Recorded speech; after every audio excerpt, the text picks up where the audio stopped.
Youth writer director Ken Karunas. So Ken കരുണാസിന് എല്ലാവർക്കും അറിയാം, നമ്മുടെ വെട്രിമാരൻ അസുരൻ്റെ അകത്താണ് ഫസ്റ്റ് പുള്ളി ലോഞ്ച് ആയിട്ടുള്ളത്. അതിനുശേഷം വെട്രിമാരൻ്റെ അസോസിയേറ്റ് ഡയറക്ടറായിട്ട് വർക്ക് ചെയ്തിട്ടുണ്ട്. എനിക്ക് തോന്നുന്നു വിടുതലൈ 2 ആയിരിക്കാനാണ് സാധ്യത. സോ പുള്ളിയുടെ ഫസ്റ്റ് ഫിലിം യങ് ആയിട്ടുള്ള ഒരാൾ, നമ്മുടെ സിംബു ഒക്കെ പോലെ, സിംബു അറൌണ്ട് 21-22 തോന്നുന്നു എനിക്ക് ആക്ച്വലി സിംബുയുടെ ഫസ്റ്റ് ഡയറക്ഷൻ ചെയ്യുന്നത്. അതേപോലെ തന്നെ പുള്ളി അറൌണ്ട് 24-25 ഫസ്റ്റ് ഡയറക്ഷൻ മാത്രമല്ല സ്ക്രീൻ പ്ലേ, അതുപോലെ തന്നെ ലിറിക്, അതുപോലെ തന്നെ വന്നിട്ട് പാട്ട് മോസ്റ്റ്ലി പാടിയതെല്ലാം പുള്ളിയാണ്. സോ ഒക്കെ ചെയ്തിട്ടുണ്ടെങ്കിലും ഒക്കെ വൃത്തിയായിട്ട് ചെയ്തിട്ടുണ്ടെന്നാണ് എനിക്ക് പേഴ്സണലി ഫീൽ ചെയ്തിട്ടുള്ളത്.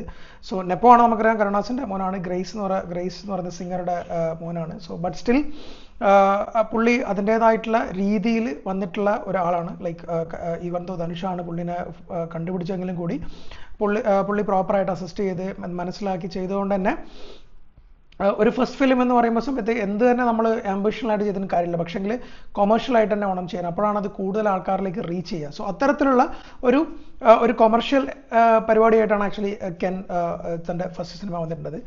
പുള്ളി തന്നെയാണ് നായകൻ. കെൻ കരുണാസാണ് മെയിൻ ലീഡായിട്ട് അഭിനയിച്ചിട്ടുള്ളത്. 3 മെയിൻ ഹീറോയിൻസും ആക്ച്വലി 2 മെയിൻ ഹീറോയിൻസ് ആണുള്ളത്. ഒന്നെന്ന് പറയുന്നത് നമ്മുടെ അനിഷ്മ അനിൽകുമാർ, അതുപോലെ തന്നെ മീനാക്ഷി.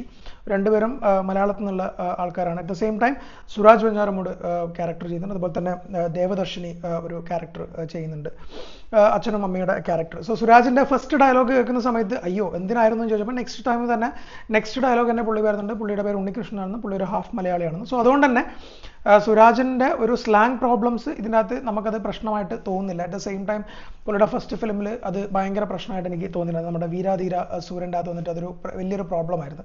നമുക്ക് പുള്ളിനെ കുറ്റം പറയാൻ പറ്റില്ല. ബട്ട് ഇതിനകത്ത് വന്നിട്ടെന്ന് വെച്ചാൽ അങ്ങനെ പ്രശ്നങ്ങളുണ്ടെങ്കിൽ, മലയാളം സ്ലാങ് വരുന്നുണ്ടെങ്കിലും കൂടി അത് വലിയ കുഴപ്പമില്ല. കാരണം ഒരു ഹാഫ് മലയാളി എന്നുള്ള പെർസ്പെക്റ്റീവിൽ അത് ബേസ് ചെയ്തുകൊണ്ട് കുഴപ്പമില്ല. പുള്ളി ഇമോഷണലി ആയിട്ടുള്ള കാര്യങ്ങളും കോമഡി ആയിട്ടുള്ള കാര്യങ്ങളൊക്കെ വളരെ നന്നായിട്ട് ഓബ്വിയസ്ലി നന്നായിട്ട് ചെയ്തിട്ടുണ്ട്. കെന്നിലേക്ക് വരുന്ന സമയത്ത് വെച്ചാൽ നമുക്കറിയില്ലേ, ഒരു സ്കൂൾ ഡേയ്സ് പരിപാടി, സ്കൂളിൽ സംഭവിക്കുന്ന പ്രണയവും ഫൈൻഡിങ് ലവ് എന്ന് പറയുന്ന കോൺസെപ്റ്റിൽ വന്നിട്ടുള്ള പഴയ പരിപാടി തന്നെയാണ്. പക്ഷെ സ്റ്റിൽ ഒരു ഫ്രഷ്നെസ് എപ്പോഴും ഉണ്ടാവും. ഒരു എൻ്റർടൈൻമെൻ്റ് ആകുന്ന സമയത്ത് നന്നായിട്ട് നമ്മളല്ലേ എവിടെയൊക്കെയോ വന്നിട്ട് നമ്മുടെ ഹിപ്പ് ഹോപ്പിൻ്റെ മേക്കിങ്, എവിടെയൊക്കെയോ വന്നിട്ട് നമ്മുടെ പുതിയ ഒരു എന്താ പറയുക, ആ റീൽ പെർസ്പെക്റ്റീവിൽ ഉള്ള മേക്കിംഗ് ഉണ്ടാവുമല്ലോ, സിനിമ മേക്കിംഗ്. സോ അത്തരത്തിലുള്ള ഒരു പരിപാടി പിടിച്ച പോലെ തോന്നിയിട്ടുണ്ട്.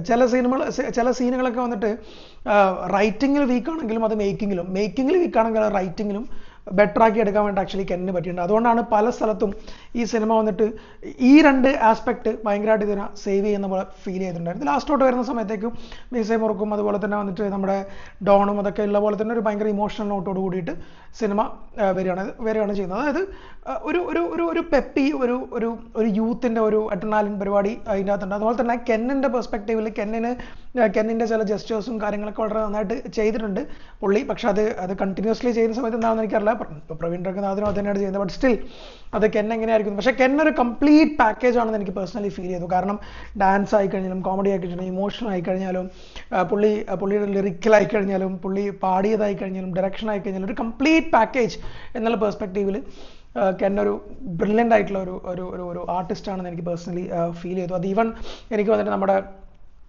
സുരനിലായിക്കഴിഞ്ഞാലും ഒക്കെ എനിക്കത് ഫീൽ ചെയ്തിട്ടുണ്ട്. പിന്നെ അതിനുശേഷം പുള്ളി ഒരു ആൽബം ഇറങ്ങി, അതിൽ പുള്ളി നന്നായിട്ട് ചെയ്തിട്ടുണ്ടായിരുന്നു. ആക്ച്വലി ഗ്രേസും പുള്ളിയും കൂടിയിട്ടുള്ളത്. ആകെ മൊത്തത്തിൽ നല്ലൊരു ഫ്രഷ് ആയിട്ടുള്ള ഒരു ഫീല് കിട്ടിയിട്ടുള്ള ഒരു സിനിമയാണ് ആക്ച്വലി നമ്മുടെ യൂത്ത് എന്ന് പറയുന്നത്. ഒരു ടൈറ്റിലായി കഴിഞ്ഞാലും അറ്റ് ദ സെയിം ടൈം വന്നിട്ട് ഇവരുടെ ഒരു ഗ്യാങ്ങും പരിപാടിയൊക്കെ ആയിട്ട് നല്ല ഒരു എന്താ പറയുക, ഒരു യങ് പരിപാടി, ഒരു യങ് വൈബ് പരിപാടി എന്നൊക്കെ വേണമെങ്കിൽ നമുക്ക് യൂത്തിനെ നമുക്ക് വിശേഷിപ്പിക്കാം. ടെക്നിക്കൽ സൈഡിലേക്ക് പോകുകയാണെങ്കിൽ ഞാൻ പറഞ്ഞില്ല, മോസ്റ്റ് ഓഫ് ദ കാര്യങ്ങൾ കെന്നിൻ്റെ ഗ്യാങ്ങുമാണ് ചെയ്തിട്ടുള്ളത്. Written by Ken and gang എന്നാണ് എഴുതിയിട്ടുള്ളത്. സോ മേജർ ആയിട്ടുള്ള കാര്യം എന്ന് വെച്ചാൽ കമ്പോസർ ജി വി പ്രകാശ് കുമാറാണ്. നമുക്ക് എല്ലാവർക്കും അറിയാം, ഒരു ഭയങ്കര ഹിറ്റായ പാട്ടിന്. അറ്റ് ദ സെയിം ടൈം കുറേ രസത്തിലുള്ള മ്യൂസിക്കും ജി വി പ്രകാശിൻ്റെ സാധനങ്ങളുണ്ടല്ലോ, ഒരു ചെന്നൈ പരിപാടി, ലോക്കൽ പരിപാടിയൊക്കെ പിടിച്ചിട്ടുള്ള ഒരു സംഭവങ്ങളൊക്കെ വളരെ നന്നായിട്ട് ആക്ച്വലി തോന്നി. ജി വിയുടെ ഒരു സ്ഥിരം പെർസ്പെക്റ്റീവിലുള്ള ആൽബം എന്നുള്ള വേണ്ടിയിട്ട് നമുക്ക് പറയാം. സിനിമാറ്റോഗ്രാഫർ വിക്കിയാണ് പുതിയ ആളാണെന്ന് തോന്നുന്നു, എനിക്കറിയില്ല. എഡിറ്റർ നാഷ് കുറച്ച് വലിയ സിനിമയാണ്. അറ്റ് ദ സെയിം ടൈം വന്നിട്ടെന്ന് വെച്ചാൽ ഫസ്റ്റ് ഹാഫൊക്കെ കുറച്ചൊന്ന് ട്രിം ചെയ്യായിരുന്നു. But at the same time നമ്മൾ പറയാൻ ഉദ്ദേശിച്ച കാര്യങ്ങൾ പലതും മേ ബി കണക്റ്റ് ആവുന്നുണ്ട് നന്നായിട്ട്. ഒരു സ്കൂളിൻ്റെ പെർസ്പെക്റ്റീവിലായി കഴിഞ്ഞാലും ഒരു 15 ഇയർ അല്ലെങ്കിൽ 16 ഇയറിൽ ഒരു ബോയ്ക്ക് ഉണ്ടാവുന്ന ഒരു സ്വിങ് ഓഫ് ഇമോഷൻസ് ഒക്കെ നന്നായിട്ട് പുള്ളി ചെയ്തിട്ടുണ്ട്. ഇതിൻ്റെ സ്റ്റണ്ടൊക്കെ ചെയ്തിട്ടുള്ളത് കല്ലൈ കിങ്സ്റ്റൺ ആണ് ചെയ്തിട്ടുള്ളത്. അപ്പോൾ ഒരൊറ്റ സ്റ്റണ്ടാണുള്ളത്, 2 സ്റ്റണ്ട്. സോ ഒന്നുണ്ടെങ്കിൽ ആക്ച്വലി കെന്നിൻ്റെ ഫ്രണ്ടായിട്ട് ചെയ്യുന്നത്. രണ്ടാമത്തെ ക്ലൈമാക്സിലുള്ള സ്റ്റണ്ട്, അതിൻ്റെ സ്ലോ മോഷൻ കാര്യങ്ങളൊക്കെ നന്നായിട്ടുണ്ടായി. കാരണം അതുവരെയും ഫൈറ്റ് സീക്വൻസ് ഒന്നും ഇല്ലാത്തതുകൊണ്ട് ലാസ്റ്റത്തെ ഫൈറ്റ് സീക്വൻസ് വന്നിട്ട് ഈവൻ ദോ എന്തിനാണെന്ന് അറിയാൻ കൂടി വളരെ നന്നായിട്ട് ആക്ച്വലി അത് എൻജോയ് ചെയ്യാൻ പറ്റും. ഞാൻ പറഞ്ഞില്ലേ, ഇതെന്ന് വെച്ചാൽ ഒരു കംപ്ലീറ്റ്ലി ഒരു എന്താ പറയുക, ഒരു പഴയ ടൈപ്പ് ഒരു ഫിലിം തന്നെയാണ്. പക്ഷേ എന്ന് വെച്ചാൽ ഒരു ഫ്രഷ്നെസ്സും ഒരു മേക്കിങ്ങിലുള്ള ഒരു സുഖവും, പിന്നെ ഇമോഷണലി നമുക്ക് 1-2 സീനുകൾ കണക്റ്റ് ആവും, അതൊക്കെ ചെയ്യുന്നതാണ് ആക്ച്വലി സിനിമയുടെ ഒക്കെ ഒരു സ്പെഷ്യാലിറ്റി എന്ന് പറയുന്നത്. സോ ഫസ്റ്റ് ഔട്ടിംഗ് എന്ന് പറയുന്നത് കെന്നെ സംബന്ധിച്ചിടത്തോളം വളരെ നല്ല ഒരു ഔട്ടിംഗ് ആയിട്ട് തന്നെയാണ് വന്നിട്ടുള്ളത്.